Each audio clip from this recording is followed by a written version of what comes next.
Hello, my name is Abra. I am the Public Relations Director for the Society of the Preservation of Canada's Nuclear Heritage, and we are here at Dr. John Hilborn's lovely home on the Ottawa River. I'm about to interview him. Come on and join me. Thank you, Dr. Hilborn, for agreeing to this interview. Thank you, Abra. I appreciate the opportunity to tell my story. Well, I want to start with you telling us a little bit about where you grew up and your childhood experiences. I was born in the small town of Preston, and I describe myself as a Depression baby. I was born in 1927 and went to kindergarten when I was 4.5 years old. So that's my earliest memory. And it was a huge change in my life, as it would be in anybody's. I have an older sister who is 10 years older than I am, and brother, 9 years, and a younger sister, 4 years younger. So our family was spread out over 14 years. And for me, it was a joy to have two older children, two older siblings that took an interest in me and helped me in many ways. So I owe a great deal, and I have many happy memories. They're no longer with us, but my younger sister is, and we are still see each other frequently.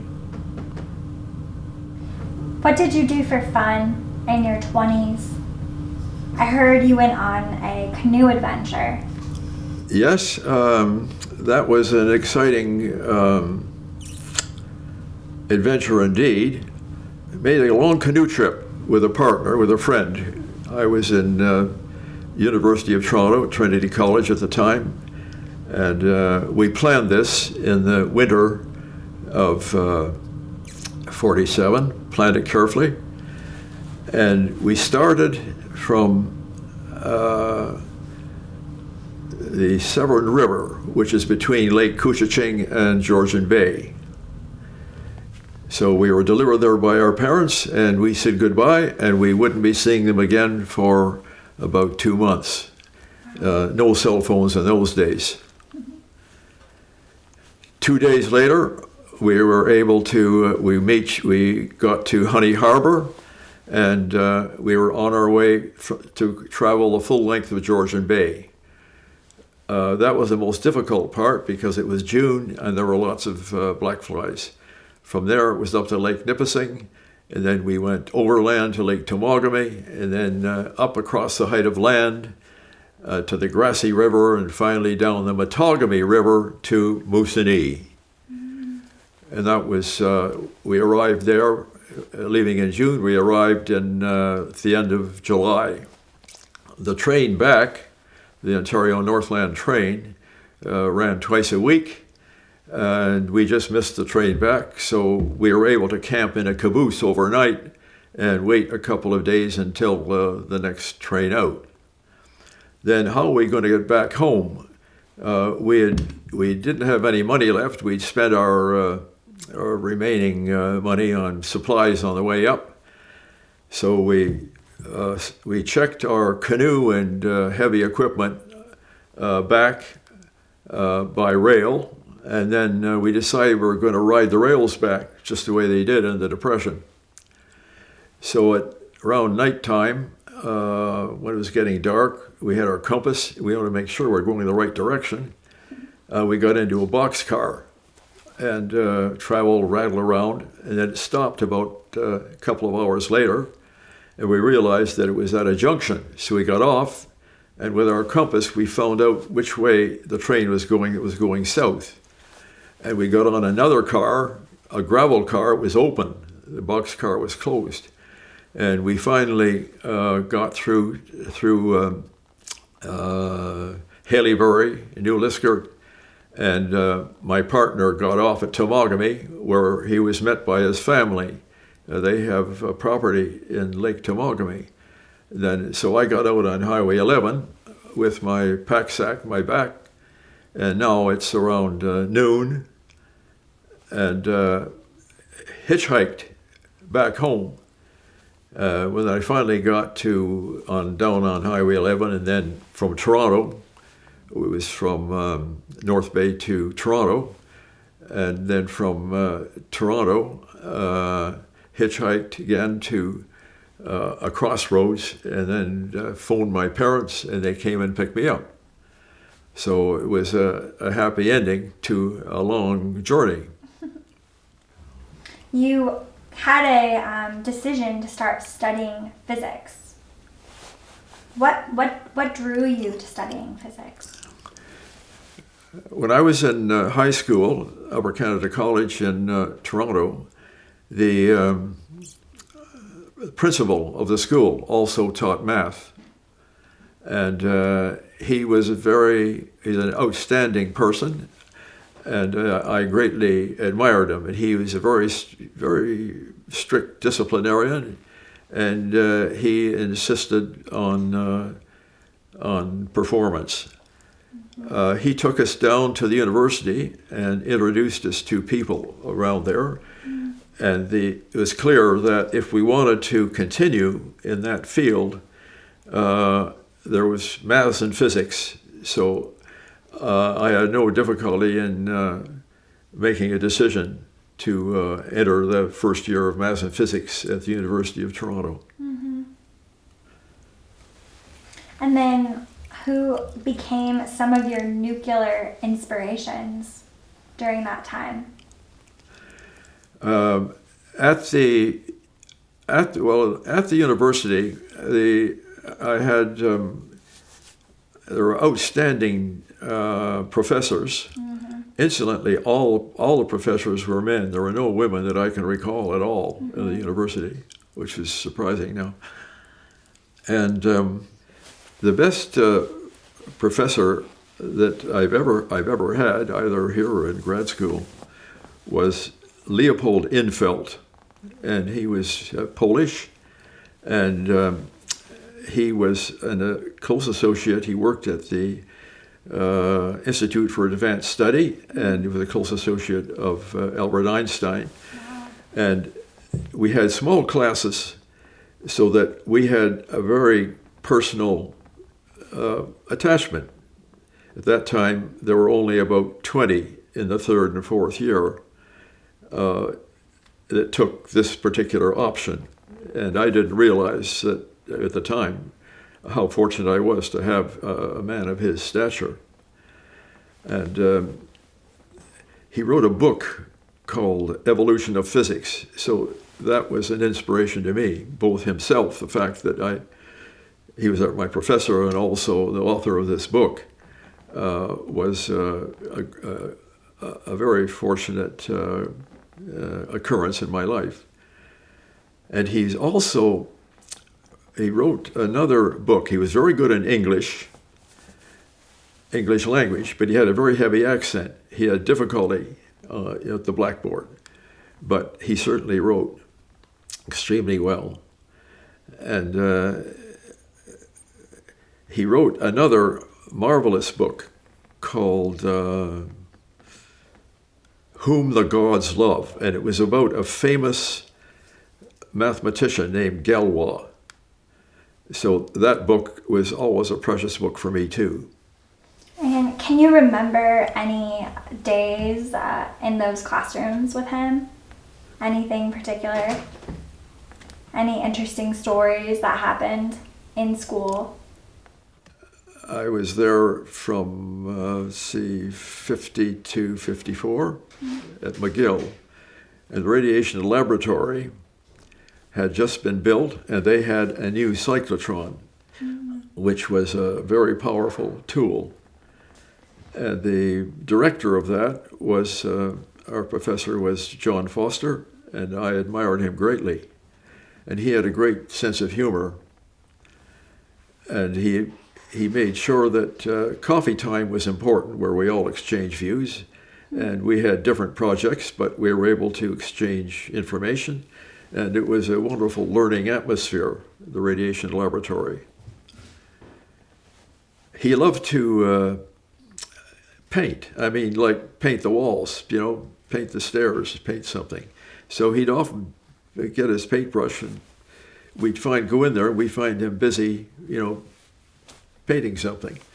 A visitor came one day, and he put down his paintbrush, and the visitor said, "Can you take me to the director's office, please?"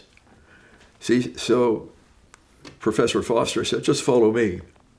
So he went up the stairs, took off his apron, and said, "Now, what did you want to see me about?" That was a very happy association with a small group that were all doing different things, and then he took us up to Chalk River when we were finished and said,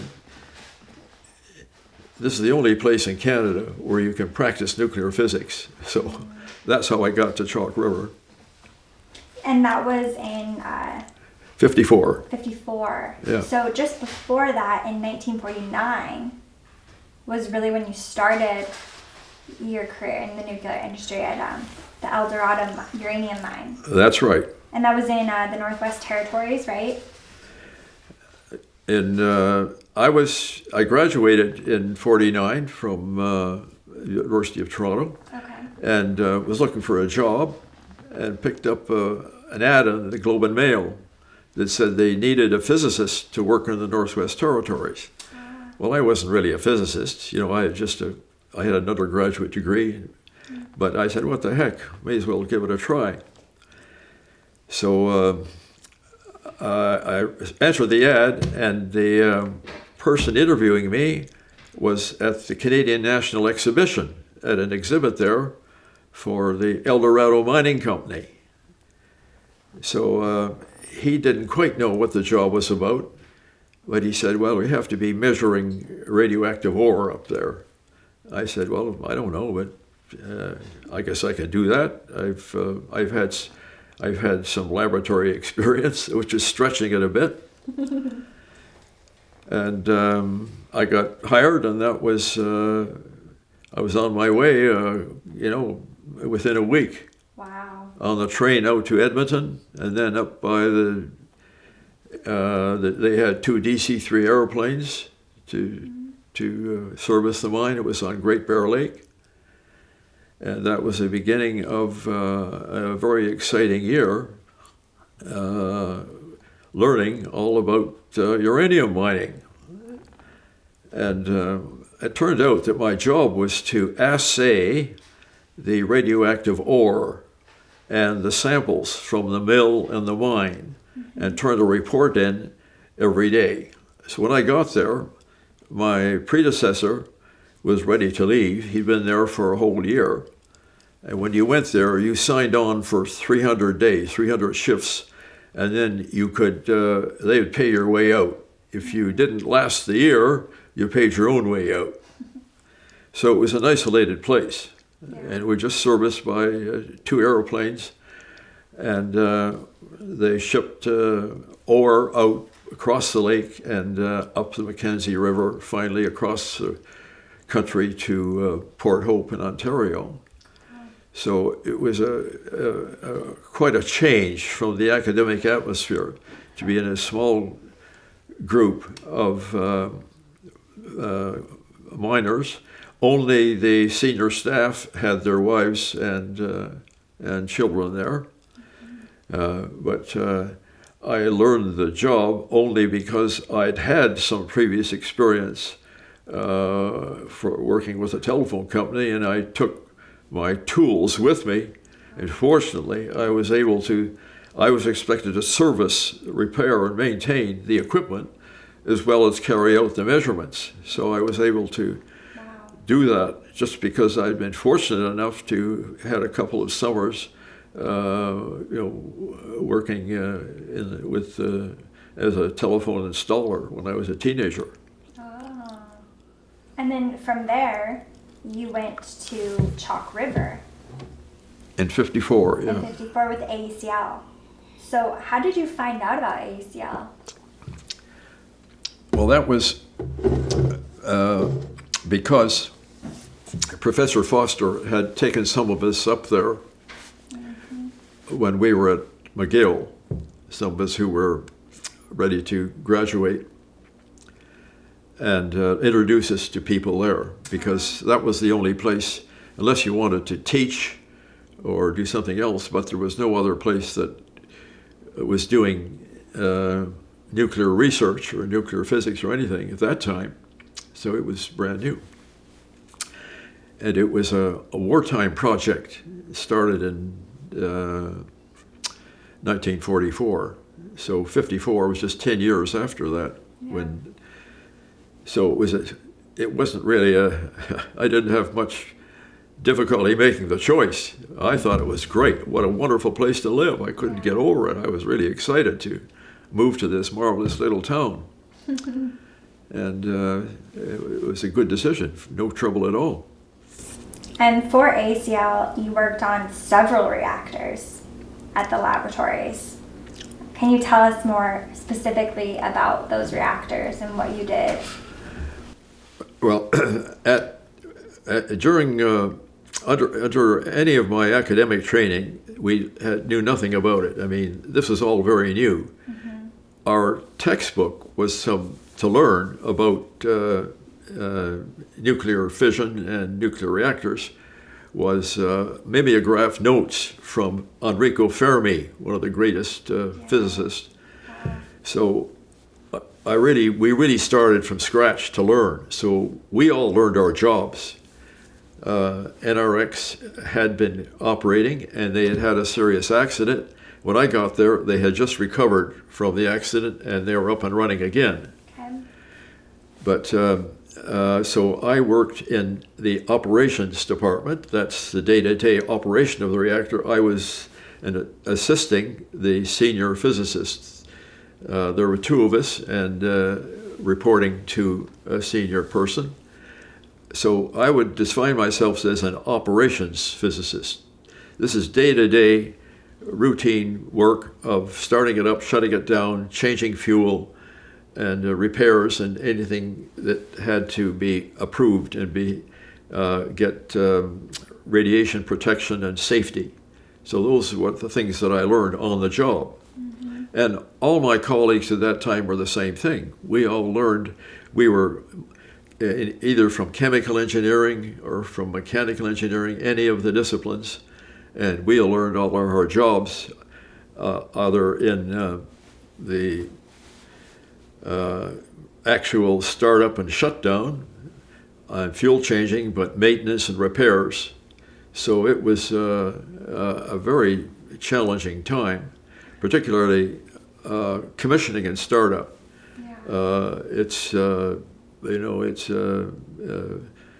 as I describe it, it's a young man's job. It's very stressful. Mm-hmm.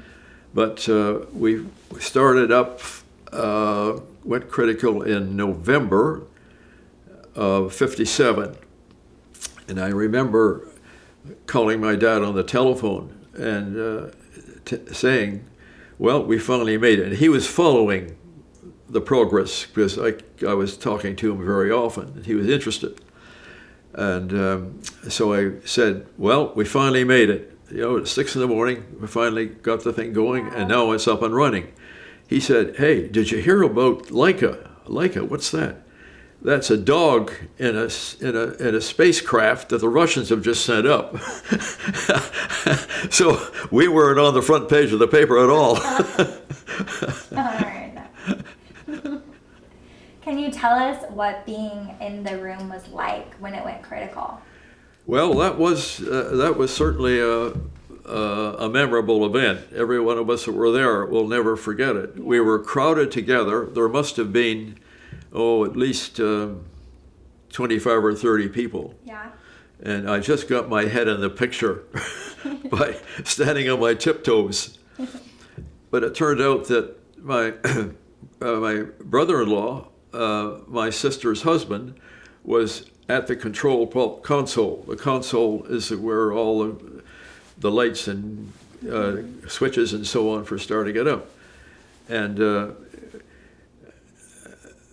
so that I got a personal report from him as well. I could see what he was doing, and I knew what he was doing because I had one-on-one sort of training with each of the shift supervisors ahead of time to make sure that all the safety procedures and that the instrumentation, that they were familiar with everything, because there's only two of us who had really talked to the designers in detail, and we had all the manuals, operating manuals, design manuals to work with. So finally, on startup day, everybody who had anything to do with it squeezed in the door. And as I say, we'll never forget it. Yeah. Before it went critical, was there any doubt that maybe it wasn't going to work, wasn't going to happen? No, none whatsoever, because because the NRX reactor before us had been through this all, and I had access to all their information. Wow. And my job was principally on this first startup, so that it was just a matter of time and effort. Yeah. We just had to go through all the procedures and do it right. Yeah. So it was similar enough that I'd learned an enormous lot in a short time. And we only had one unexpected setback. They were doing inspections of some wells with radioactive material that is making like X-rays of well, and they had a spill. So the radioactive material inside this inspection device contaminated the building. So we had to quickly clean everything up, and it set us back quite a while because the ventilation system spread the contamination throughout the building. And it was a contractor that had just made a simple error in, not closing up turning off or closing up the container. Anyway, that was the only serious setback that I experienced. Otherwise, as I say, it was just time and effort, and go through all the procedures. Yeah. We had a big chart to schedule, and this was new. This kind of scheduling was new when you have a complex project. And it was a big chart on the wall that had scheduled all the key programs. Now, there was a critical path to get there, and times were allotted to each procedure as we went along, and they were checked off. So it was very well organized, and it always put pressure on the critical path to reach there. The jobs were all numbered. So it was quite an interesting process. Wow. So in 1964, sometime after, you demonstrated the feasibility of the self-powered neutron detector. Yes. For reactor in-core monitoring. And then you patented it in 1967. Can you talk about the day that demonstration was successful? Yep. Because I can't even imagine being there when it actually worked. The way I found out about it was during noon hours. I used to read the translations of Russian papers in the library. Yeah. And I was sometimes the only person there over noon hour because people generally went for a walk or something. So I decided to be interesting to see what they were doing. And I found this really interesting article that two Russian scientists from the Kurchatov Institute in Moscow had made a small nuclear battery by taking a radioactive material that emits electrons. They're called beta rays, very energetic electrons. When it decays, so radioactive decay, and they had put it in a wire and an insulator and made it into a little cable. And they found that in a very high neutron a radiation in a reactor, that these would produce a measurable current proportional to the neutron intensity, hence neutron detector. And they thought this would make kind of a battery, that would be a small kind of battery. Wow. They were chemists, radiochemists, who had produced this thing. And when I saw this, I said, whoopee, this thing would make a great instrument for measuring flux, measuring neutron intensity. So their idea sponsored in my mind a practical application. Yeah. So I'm an applied physicist, and that's what I do. Mm-hmm. So it didn't take me long to lash up a very quick imitation of what they did, Yeah. because it was so simple. I mean, just really easy. So I asked my boss, look, can we get this in a beam hole in the reactor, in a test hole? Check it out. No time at all. Wow. And normally, we'd been used to measuring radioactivity with a Geiger counter. Mm-hmm. We hear tick, tick, tick, tick, tick, and they just come in ones and twos. Now we have this current, an actual current you can measure with a meter.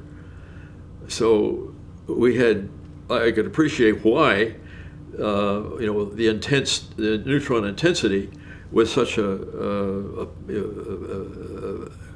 powerful source to test it. So in no time at all, we knew the thing worked. It worked well. Wow. So all I had to contribute was to then discover materials that would withstand the hostile environment in the heart of a reactor. Mm-hmm. It would perform even under intense radiation. It wouldn't wear out. It wouldn't corrode. So that turned out to be fairly easy, because there were lots of other wires inside of the similar nature. So again, it didn't take very long to make it into a practical device that would measure a neutron intensity in the heart of a reactor. Prior to that, you measured the neutrons outside the reactor in large chambers that were a different type of instrument for measuring. And they were very good, but it's not the same thing as getting the detailed picture of the variation throughout the whole core of the reactor, which changes intensity from the beginning to the outside. So they were installed later by the hundreds in our reactors and in other reactors in other countries. Wow. And the Russian inventors were fascinated to hear about this. I bet. And I had a very nice letter from one of them once commenting on this. Wow, amazing. So you discovered that during a lunch break. Yeah, that's right. How much of your free time did you spend studying? No, I had a full life when I wasn't there, believe me. I mean, Deep River was an exciting town to live in. Yeah. So, sailing and canoeing, tennis, Yeah. and the social life, I mean, it was a wonderful atmosphere. Yeah. But it was, as I say, it was stressful. Yeah. However, if you're young, you can do it. Yeah. So then in 1972 at Chalk River, you headed a new branch. Yes. Can you tell us about that branch? That's an interesting story, too. There was one senior, I call him a guru. He was a senior engineer who was not in the line organization. He was a strategic planner, advisor. So he advised a senior manager of the company personally. Okay. So he had the same sort of rank, but his job was to look ahead and see what was needed at Chalk River. And he came to me and explained this. And he said that safety and reliability are absolutely paramount in what we do. Mistakes we can't tolerate. Yeah. And we have to develop tools and equipment to inspect critical components. And that's already been done before in the airplane industry, in that they realized that accidents, they can't afford accidents. And they had developed very advanced instrumentation for measuring and detecting flaws in aircraft manufacture. All the components had to be thoroughly inspected and tested. So there was a huge legacy from World War II of new developments and inventions or instruments for non-destructively testing components, NDT, non-destructive testing. We need this in the nuclear industry. Yeah. And we need a new branch here that can carry on, learn what they've learned in the aero industry, and then extend it and adapt it to our industry. Yeah. So when he told me this, I said, well, this is metallurgy, and this is manufacturing, and it's not quite what I've been doing. I've been in the nuclear thing. He said, well, I want a scientist rather than an engineer to run it, because we're going to have to invent some new things and adapt it to new conditions. And he says, and if you would like to take it on, we'd like somebody like you to do it. Wow. So I said, well, okay. And then I had the pick of a couple of people to start it with, and the best technologists. I knew these people, knew who they were. Yeah. And I also had in the branch the technicians that were already doing X-rays, ultrasonics, and dye penetrant, all the conventional ways of testing that everybody had been doing for years.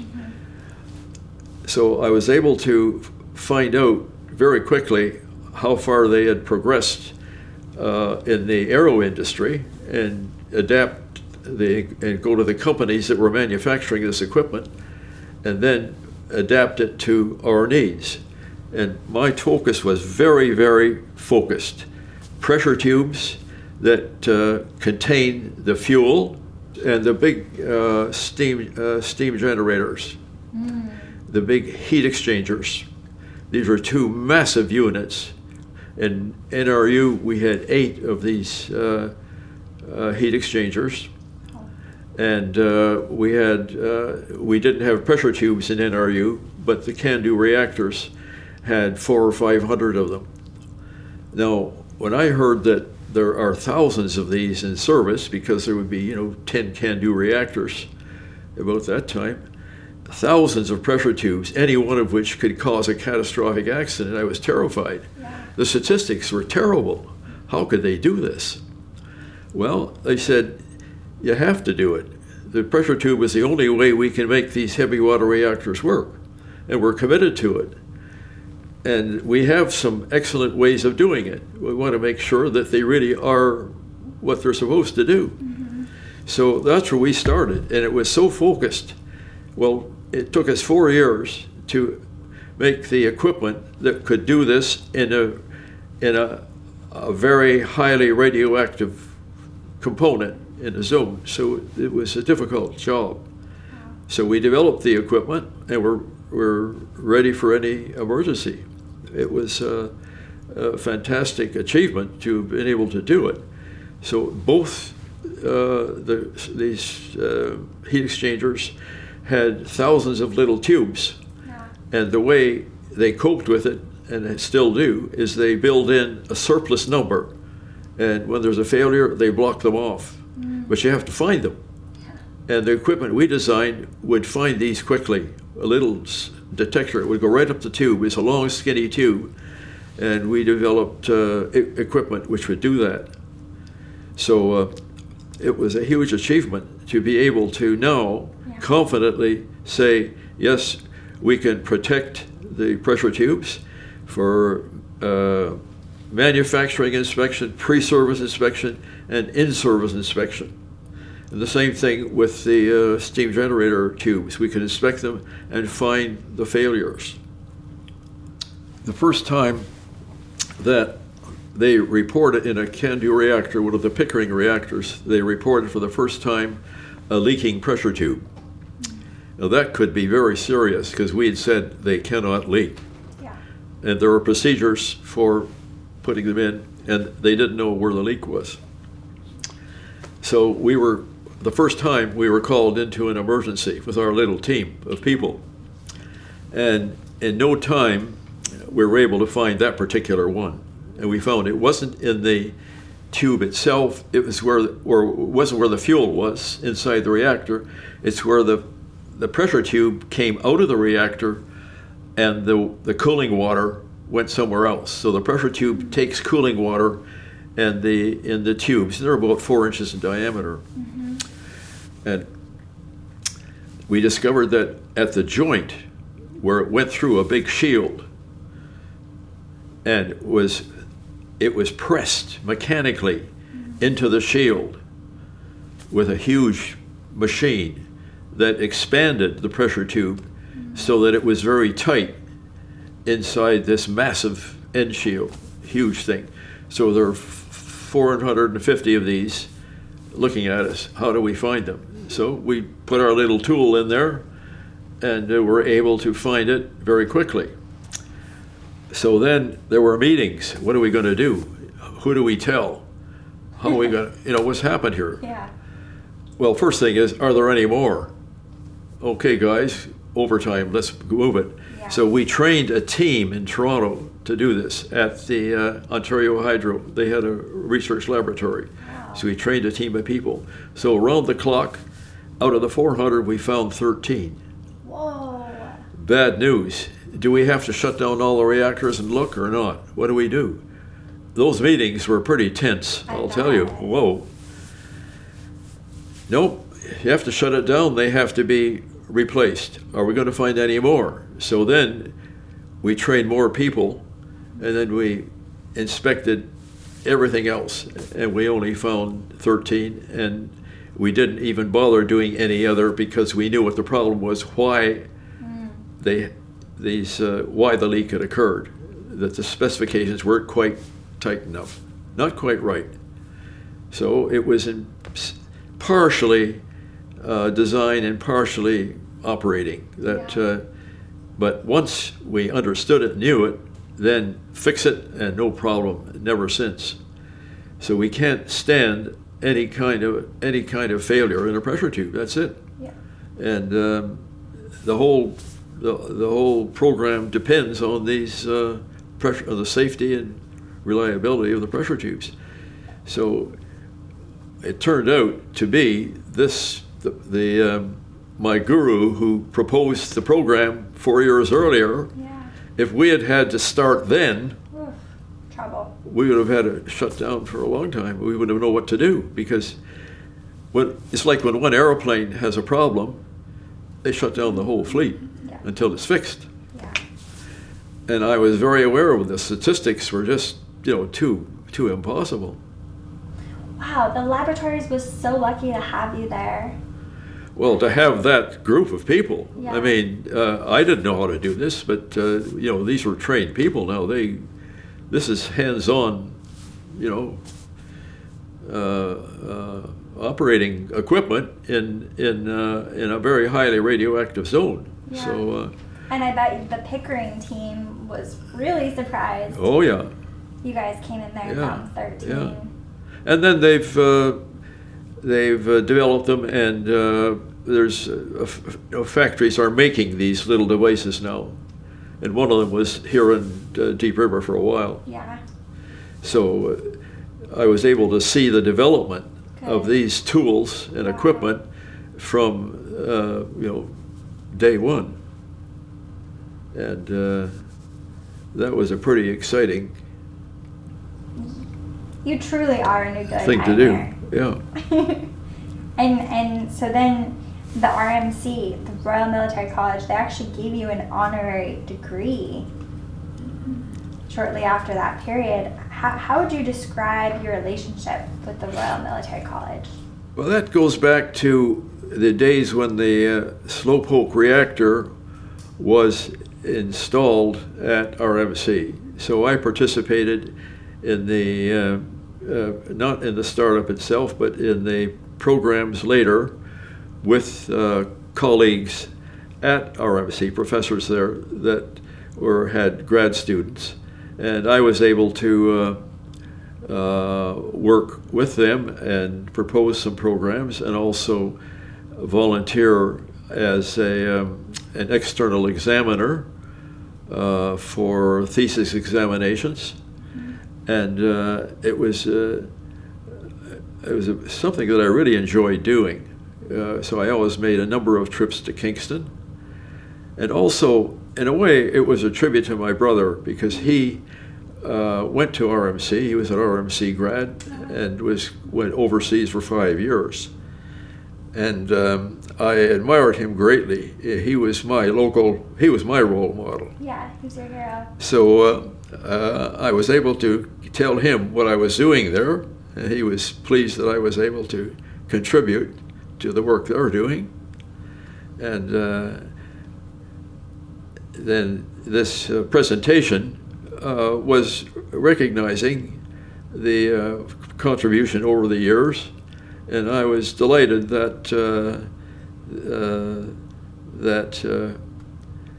they rewarded me in this way. And you mentioned the SLOWPOKE with the RMC, and you contributed the SLOWPOKE concept, the reactor concept. Yes. How did you come up with that concept? Well, that's another story, and that started off in Los Alamos. Okay. During the development of the atomic bomb. They were experimenting with very small assemblies of highly enriched uranium, and their job to make it is to compress it and make it into a weapon, and all of their efforts were directed to that end. And the physics of doing that is quite different from the physics of controlling the reactor and preventing it from doing that. So they didn't get around to asking themselves the question, how small could you actually make a reactor? Now, small reactors are popular now, and there's a big program at Chalk River called SMR, small reactors. Well, they didn't ask themselves the question until, I don't know, maybe 5 years later, that, well, we've done the bomb now. If we wanted to make a really small one, how small could you make it? And they solved that problem. And the answer was, well, at that time, the first one was about 500, half a kilogram, maybe 500 grams of uranium-235. That's highly enriched uranium, which is a small fraction of what you mine in the ground. So they found that mixture with water, they could get what they thought was the smallest one. Just dissolve the uranium in acid and put it in a pot and put enough of it, 500 grams would do it. But then they discovered something interesting. During the development of the bomb, one of the components was beryllium metal. Okay. And this made it possible to make the bomb quite compact and small, because beryllium and U-235, the uranium and water, in our case, has a remarkable property of being able to reflect neutrons very efficiently than any other metal. So when the neutrons escape, they can be reflected back in, and you don't need as many of them, you can make it smaller and smaller. So it's called neutron economy, or conservation of neutrons. So that's what designers do, and that's what reactor physicists do. You design reactors to use the neutrons economically and prevent losses and reflect as many back in as you can. So in the case of the atomic bomb, it was the same thing. They used for that same purpose to make it small. And what they discovered, to their astonishment, that when they combined, essentially it's the hydrogen in the water with U-235 that makes it possible, rather than the oxygen. So it's hydrogen and uranium and beryllium were this magic mixture. Uranium and hydrogen in the middle, and as much beryllium as you can get on the outside. So it was a simple concept. And they discovered that with less than 200 grams, that's a factor of 2, less than they'd ever been able to do before, you could make a small reactor. And they published it. And that's what I read. And that if you use plutonium or another kind of uranium, uranium-233, you can make it even smaller. You can make it less than 200 grams, less than 100 grams. So that was a huge surprise. So when I saw this, I said, whoa, we got to do something with this. This is a great solution looking for a problem. Yeah. And so we immediately did the same thing that they had done before. We just make a solution, put some beryllium around it, and we'd call it SLOWPOKE. That's it. Wow. Whereas they had done it with polyethylene as a source of hydrogen. So we just used water, which they'd used in the first place at Los Alamos anyway. And so the very first one was low power, and we just wrote a quick report on it. And it was 5 kilowatts, which was enough to be useful. And that was all it would have, just a pot of water with this in it, and it would be temperature controlled. Wow. That is, it would be inherently safe, so that if it got hot, it would limit its power. And in order to start it up, you'd have to cool it down, so it could be temperature controlled. Incredibly safe. Nothing, no moving parts. Our vision. I mean, we're very naive. I mean, we thought we could do that. I mean, we were crazy. But in fact, it does work. So that was, theoretically. And it was based on actual experiments at Los Alamos. And they had done very careful experiments. The ones they did were not practical for anything. You couldn't use it for anything. You couldn't get the heat out. You couldn't do anything. You just proved that it worked. Yeah. And that was the minimum. So our minimum, when we made one that was practical, we needed 1 kilogram. And still, that was a lot smaller than anybody else had done. Yeah. Then we came back to Chalk River with this information, and then we did a quick design. So I had 2 engineers working on it, no, 1 engineer. And we did a quick design, took it to the manager, and he said, "Oh, not so fast. I want to see the detailed calculations and the design." We had done conceptual design. So he wanted to see a preliminary, the detailed design. So we said, okay. So I got another person working on it, electrical engineer. So 2 engineers, myself. A year later, okay, ready to go. So he said, okay, let's go. So in less than a year, we had the prototype built at Chalk River. Wow. We operated it, and we increased the power to 20 kilowatts. Yeah. And then in 9 months, January of the next year, that would be 1970, 71, shipped it to the University of Toronto. They had a hole in the ground ready to put it in. Wow, really? So that's the SLOWPOKE story. Yeah. Wow. And it was used principally as a source of neutrons. Not the strongest source in the world, but the most convenient and the easiest to operate. so that professors and grad students could easily learn to operate it, and it was super safe. It had this property of inherent safety. I can't even imagine how many people you helped learn and understand nuclear energy. And Dr. Hilborn, you paved the way for small modular reactors. You rewarded so many medals because of all the work you've done here. The Eddy Medal by the Royal Society of Canada. In the same year, the W.B. Lewis Medal by the Canadian Nuclear Association. The Queen's Diamond Jubilee Medal, the W.E. Havercroft Medal, and the Order of Canada. Yeah. I mean, you really embody so well an inventor in the public sector and how one can become successful. What advice can you give to people that want to be like you? Well, first of all, it's nice to be recognized while I'm still alive. Yeah. And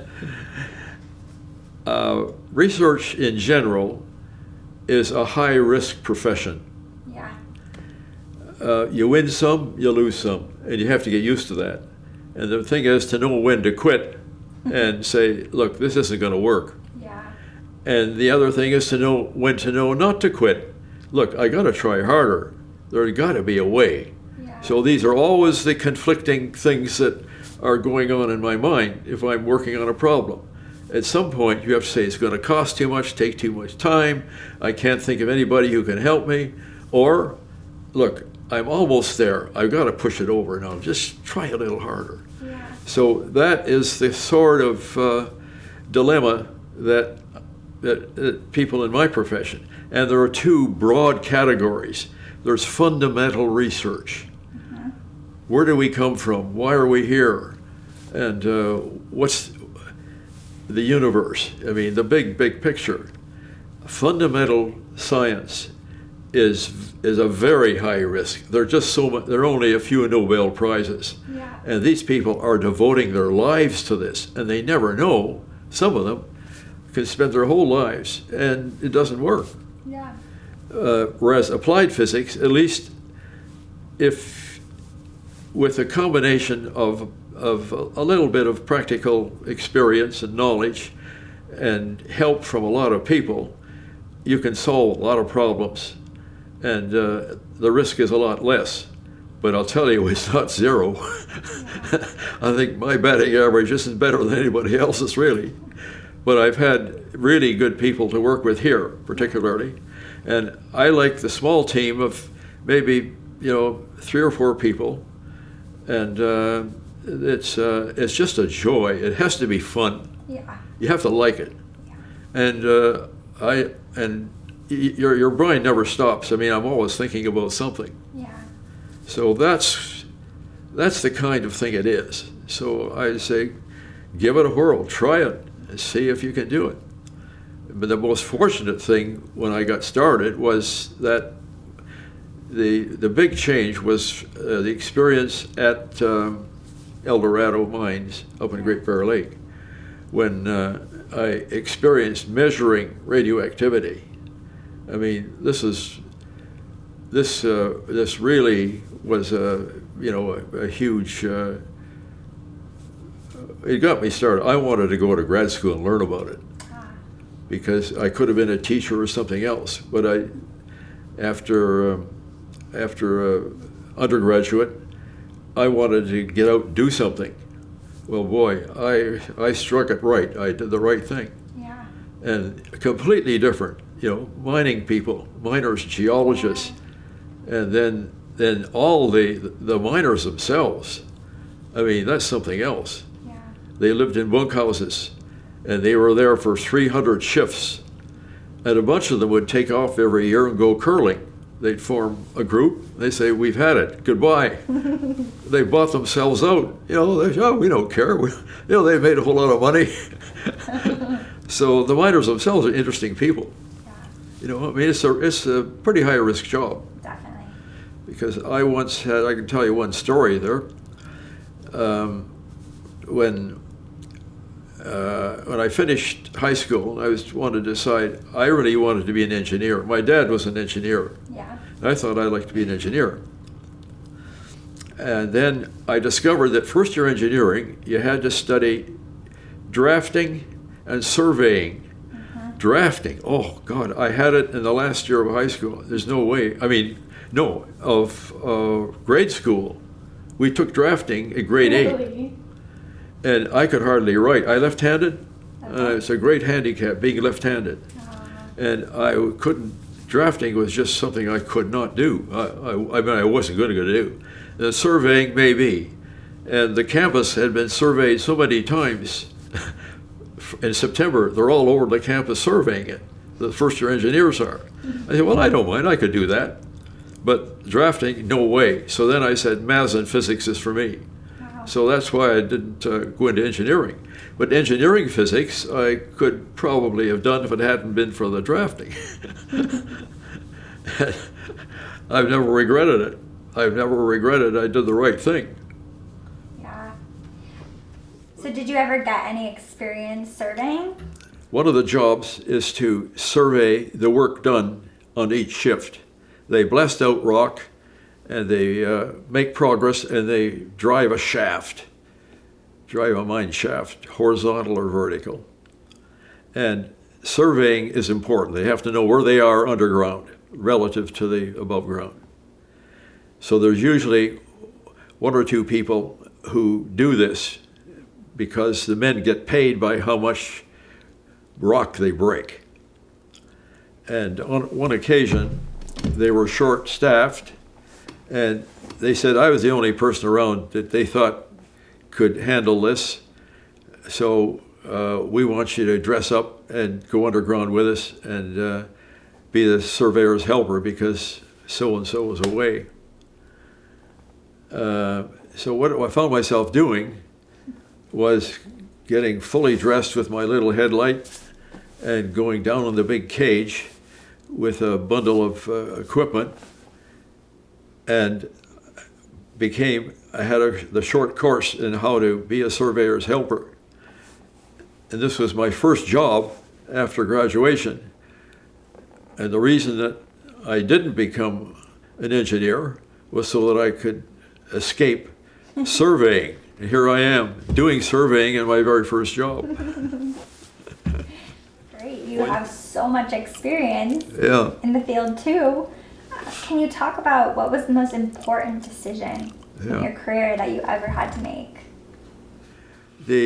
When the neutron flux detector became commercially successful, we were the Canadian branch, yes, of an American company in Cleveland called Reuter-Stokes. It was run by two very talented engineers who had started it up in Cleveland, Fred Reuter and Art Stokes. So I got to know them very well. Mm-hmm. And when it became successful, my dad was taking care of the business side of it in Canada. One of the conditions of joining Reuter-Stokes was that we have a Canadian operation. So we had a Canadian factory in my hometown of Preston, where my dad lived, so he could look after the business side, and then I provided the technical knowledge, nights, Sundays, and weekends to set up shop there and produce these detectors for sale. So after a year or two, I think it was, that was in about 1964, I believe, Fred Reuter said, look, I'm coming from Cleveland up to Preston every other week here, and we're a 50-50 split. Do you want to take a more active position in the company? Because he thought he was taking on more than he wanted to do in running two companies. Did I want to take on a more active position and become the manager of the Canadian operation? because we're already, our investments were 50-50, so it could have been that way. So I thought, whoa, my dad's a businessman, and he's very good at it, and I never appreciated or realized what it's like to run a business until I was working with him, and I realized I could not possibly have done it without his knowledge and experience.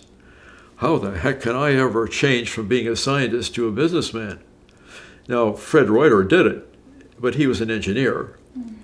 And so he was a very talented engineer and was doing, fantastic work making radiation detectors in Cleveland and selling them.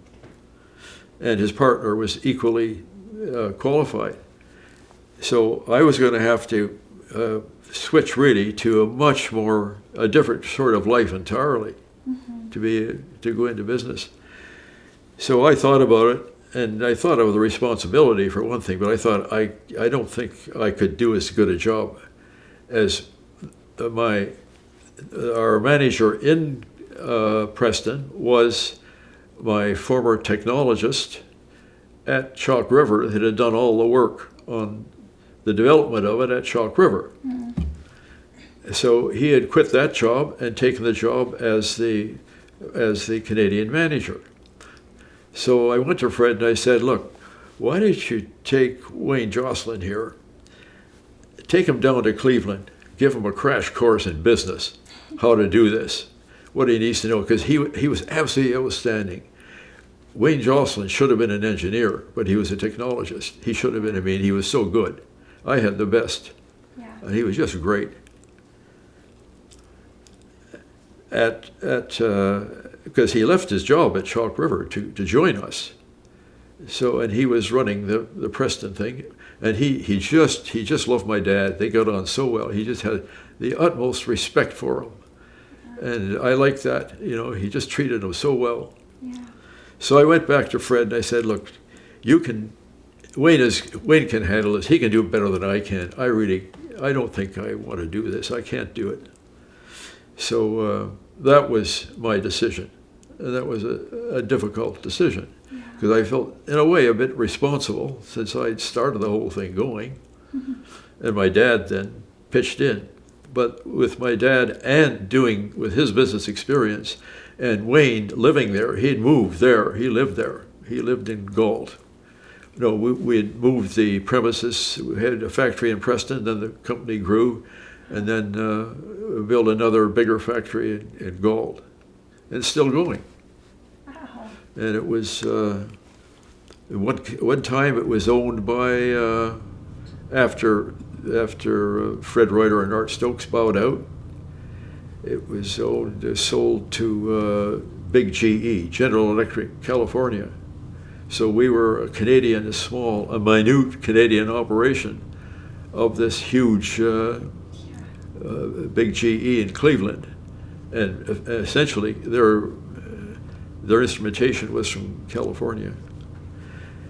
So I remember going to the 50th anniversary of Reuter Stokes and being able to look back on our relatively short period with them and how much those two men had accomplished in their lives.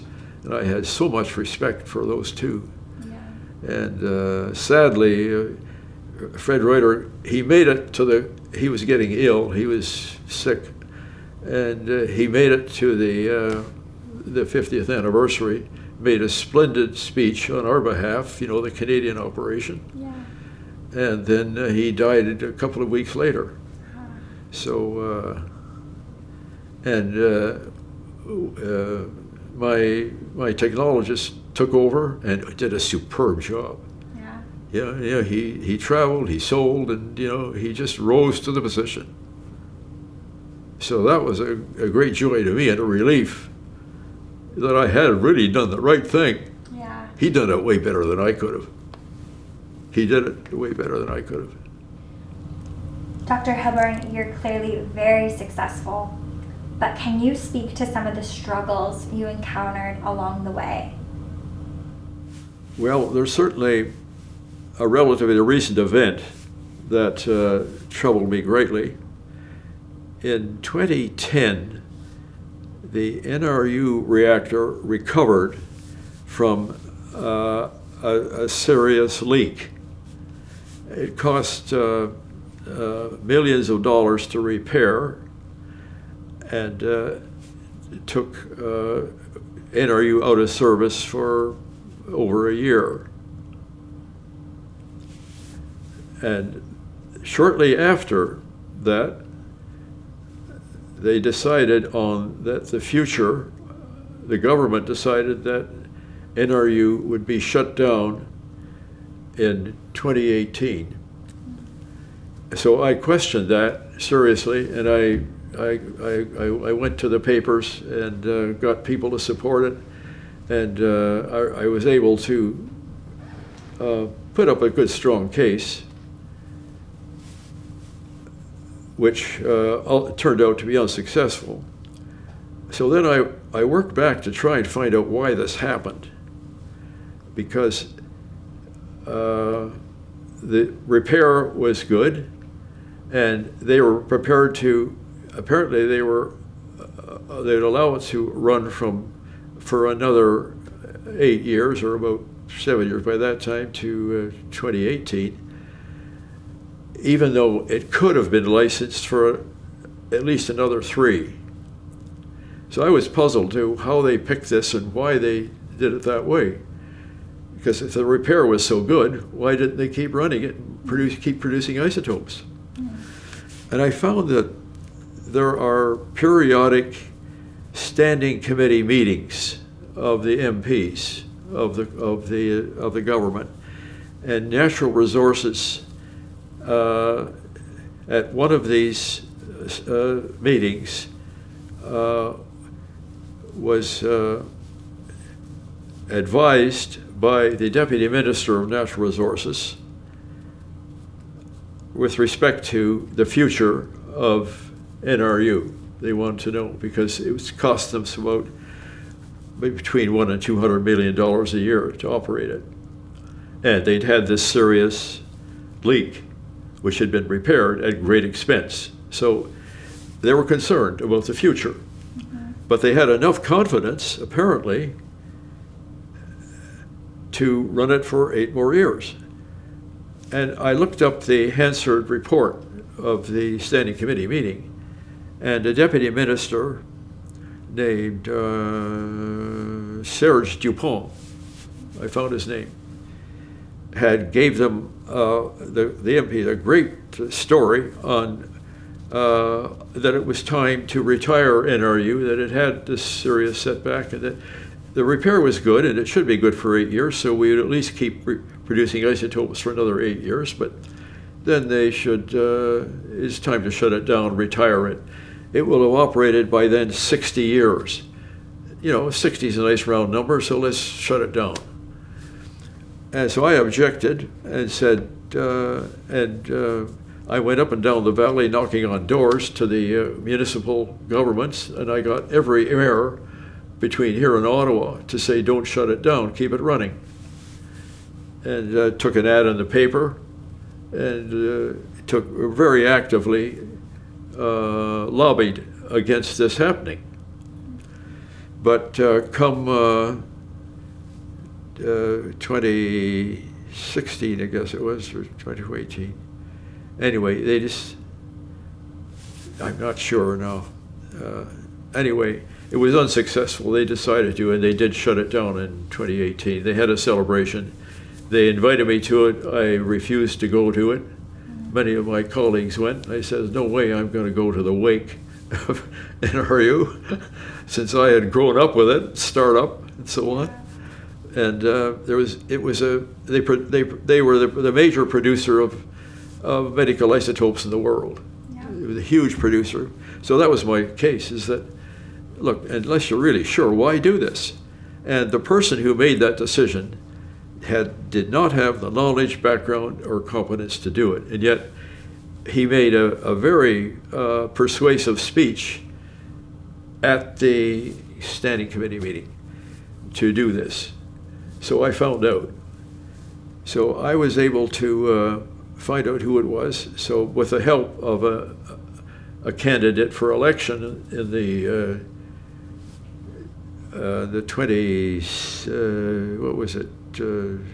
2016 election. There was an election in 2016.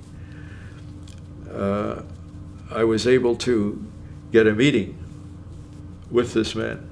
So I confronted him. I said, look, why are you doing this?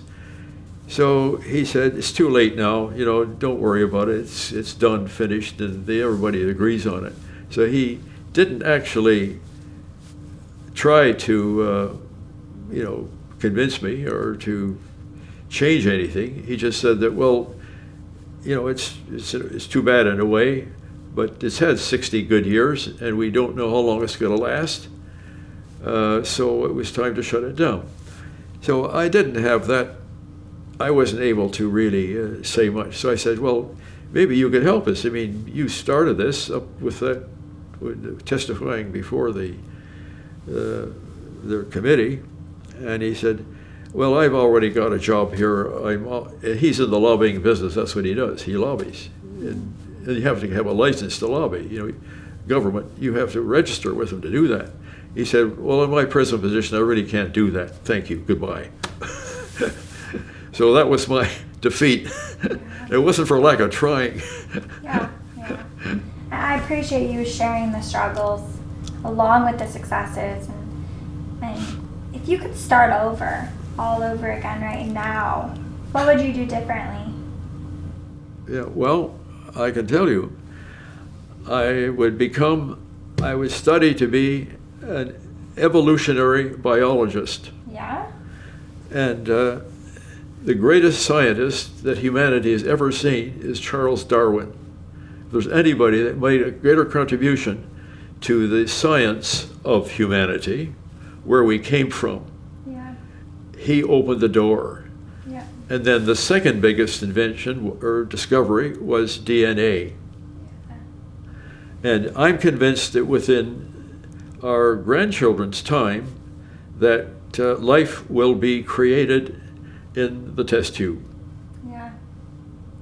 And my greatest disappointment at leaving this world before that happens, that I won't see it happen. Wow. So that's a tall order. Yeah. But it's going to happen. There are lots of people working on it.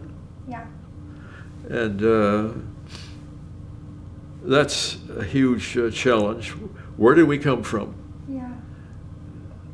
Well, that kind of, brings to my mind asking you, what's the single most important achievement that you have yet to achieve? Well, there's that one, the one I mentioned. Mm-hmm. Then the other one was the restoration of the maple reactors. The maple reactors were shut down because of an apparent flaw in the safety of the reactors that they couldn't explain. It wasn't a large, to a reactor physicist, it wasn't an insurmountable problem. Mm-hmm. It could have been fixed. It wasn't that bad. Yeah. It was small. But because they had submitted all the safety documents to the Canadian Nuclear Safety Commission, and then had to admit that when they actually started it up and operated it, that they had not predicted a safety flaw called the negative temperature coefficient. Mm-hmm. So that made big news, and it was the end of the maple reactors. The truth is that they cut the analysis short. The man that was doing it, the physicist that was working on it, they cut it short because they already knew that even if they did operate, they would not be able to extract the molybdenum-99 from the chemical extraction plants that were already built at Chalk River. That it was contracted to a French company who failed to deliver. Those extraction plants could not be operated, and they were impossible. Very, very expensive and difficult to fix. And AECL did not want to take it on. So the safety issue was a convenient out at that time. And that's the way it stands today. They were not allowed to shut them. I mean, to dismantle them or decommission them. They're in cold surveillance. That is, they're still there. So I had proposed to AECL when I was, I guess a month ago, a year ago, within the last year. I was at home. I was still at home. That they restore the 2 maple reactors, and the fix I had was to convert them to slowpoke reactors. That is, use the same fuel, but replace, they had targets and they had driver fuel. Replace all that driver fuel with beryllium metal. And where the targets are the fuel and targets to manufacture molybdenum are one and the same thing. So once a week, you take one of these out, replace it, take out the molybdenum 99, because molybdenum 99 is a fission product. It's made from U-235. So I said, convert them to, and it doesn't require any large-scale conversion of the hardware. That is, the beryllium can be exactly the same shape and size as the former fuel elements, but you don't need them. And you can reduce the power needed to do this, which is a waste, from 10 megawatts to 3 megawatts. So it was a terrific solution to a difficult problem. And to have then when I put it to the 2 of the people in AECL came out to see me, I couldn't travel into the site, so they came to see me at home. I was still in a wheelchair, I think. Yeah, you broke your. And I had written up the report. I have the report, or presented it to them. I says, this is the way you do it. No big changes here. It's really just the will to do it. It takes somebody to, drive it. So because they lost $500 million by shutting those reactors down. That is between AECL and the company in Ottawa, the nuclear company in Ottawa. Mm-hmm. You know who they are? Forget. Well, hopefully this helps inspire some people. Maybe make it possible. Well, anyway, the 2 of them lost a total of at least $500 million. And here I'm providing a solution that it might cost $10 or $20 million to resurrect them. But they would still have to find a way of extracting the molybdenum 99. Yeah. But they just abandoned molybdenum 99 completely. When I asked them recently, when I asked them for a reply, they said natural resources would not fund it. Well, how hard did you try?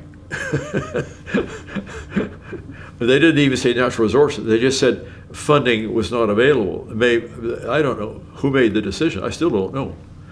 All I know is that the guy that made the first decision to shut down NRU was a deputy minister who didn't have a clue. I mean, who didn't. So this is really interesting, and it seems as if there's something left undiscovered there. What do you believe is also left undiscovered in the nuclear industry? Well, you're talking nuclear industry. See, that's different from. Fair enough. Maybe nuclear physics. Discoveries in nuclear industry. In the nuclear industry, the single biggest thing undiscovered is the fusion reactor. Of course. I mean, that's got to be the biggest. Yeah. And I wouldn't advise anyone, you know, over the age of 30 to even get into that field. No? Well, because it's too difficult. Very difficult. And there's so many technical problems and barriers. Now, there have been some significant improvements. I mean, Recently. there can always be a surprise. Yeah. But, it's the cost. It's just ferocious, Yeah. the problems that they confront it. And they've tried so hard because it's alluring. It's just, there are many, many thousands of scientists are working on it. Yeah, like ITER and all And of the world. it's so difficult, yeah. Well, what do you think was the biggest factor that helped you be successful? I guess just recognizing an opportunity Yeah. that other people had explored extremely well, you know. Yeah. Just discovering an opportunity from my perspective as a reactor physicist, how I could put this to work. Yeah. And so I call this, the broad term would be circumstances, if you want to get a generalization. Yeah. Circumstances. So I have a plaque on my wall, you know, that circumstances are for the strong and not for the weak. I like that. The other, speaking of inscriptions on the wall, Yeah. I went to Sunday school, and my mother was a Christian Scientist. And the word science was very strange because later on, when I became a scientist, I couldn't find very much science in the use of the word. Seemed to be very strange to me. I don't know why she did. But it caught on. It's very popular in the States. And it grew to be a huge church. And they published one of the best newspapers in the United States for years and years. It was highly regarded. And my mother was devoted to this. I went to Sunday school locally and was taught by a delightful lady with a heavy Scotch accent. And she was very, very devoted and dedicated. And I still remember the big inscription on the wall, "Ye shall know the truth, and the truth shall make you free." And I don't know how many times I've used that as a closer in my presentations. Oh, that's awesome. Well, it was a job, it was a nasty job that had to be done. Looking after the waste which is resulting from the wartime project, where time was more important than any other factor.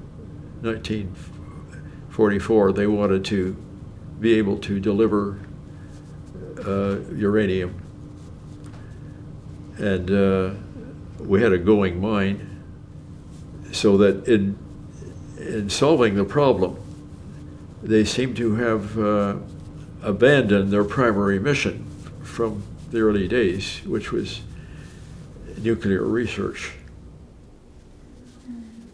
Now they're trying desperately to catch up, I think. They're trying to, with the small reactor program, that was the major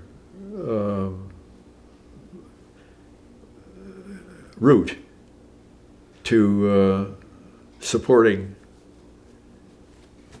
research, nuclear research.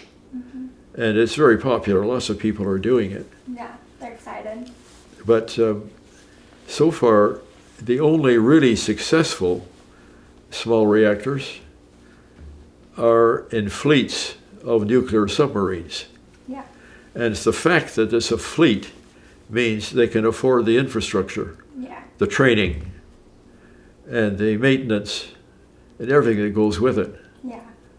So it's unfortunate that people are trying so desperately hard to solve the problem of a small reactor when to make it economic so that it will compete with diesel generators for electricity. I mean, electricity is what people want. Yeah. And they'll do a pretty good job with heat, but electricity is so much more valuable that you can't really justify them with heat as long as we're still trying to, get other ways of other fuels, reusable, because looking beyond oil and gas, then you have to ask what's going to happen. And small reactors are a tiny, tiny contribution to the big picture. Yeah. It's tempting, for remote areas or places. We're doing a favor to those people that live in remote areas. But the big picture is electricity worldwide, global electricity. Yeah. Our century is the electrical century. Definitely. If there's one word that describes the technology of our century, it's the electron. The electron was discovered in 1896, and we've never looked back. And electricity is the #1 factor that takes people out of poverty. Yeah, Tremendously important. And worldwide, it started then. I mean, it's all happened in one century. Yeah. And it will go on to the end of time. Yeah. So the rest of the existence of the earth. Dr. Hilborn, you had such a big impact on this electric era and the nuclear industry, and on behalf of Canada and the rest of the world, really thank you for your leadership. Thank you for all your hard work and busy nights studying. And well, I appreciate your patience in listening to my story. Great story. Because I have a fading memory, and I'm trying very hard to leave a legacy behind me. You are. You definitely are.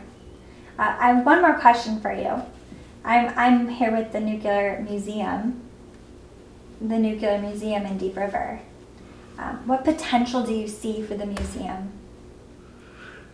Oh, I think it's a wonderful project. I'm so delighted that somebody's doing something about it. Yeah. When they shut down the Public Information Center at Chalk River, a lot of artifacts were there, and some hopefully have been, I hope a large number have been retained. But it was a huge loss to the community, an enormous loss, because they welcomed summer visitors to the center, and now we hopefully will have a home for the artifacts that have already been and will be, and it will replace or take the place of the former center at Chalk River. We can't give them the same kind of tour of a laboratory, but there's no reason why we can't take buses out there and do the same thing. Yeah. So I have nothing but admiration for the initiative and success that you've had to date for having collected already an enormous amount in the present building. It's a wonderful achievement. Well, thank you, Dr. Hilborn, and thank you for your contributions here to the museum today. Thank you for your time, letting us be in your beautiful home, and thanks everyone for watching. See you next time with the Nuclear Pioneers. Cut.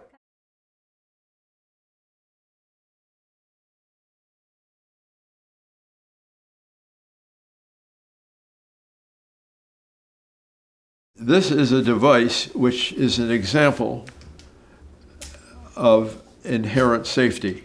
And this one simulates a large reactor building in the bottom section of that glass model. And it simulates the consequences of a serious leak or even an explosion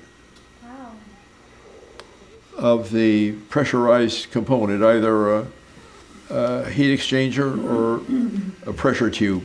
The upper chamber would be mounted directly above the reactor building. It'd be part of the reactor building. So each reactor, so if you didn't have a fleet of reactors, you just wanted to have for one, this is the way you'd do it. You could incorporate it in the same building. So the water is poised above there. And the reactor building underneath it is that part of the building that houses the reactor itself. It's not the whole building. I shouldn't mislead you. It contains only those components that are actually enclosing the pressure, the calandria, the fuel, and the heat exchangers. See, if you look inside, you can see the levels of water in there. Oh yeah. Now, if pressure increases, this is an open tube, and that's an open tube. Yeah. And this open tube is higher than this one. Okay. So when the pressure increases in here, that is going to go down and up here and suddenly go poof. It's called a gas siphon.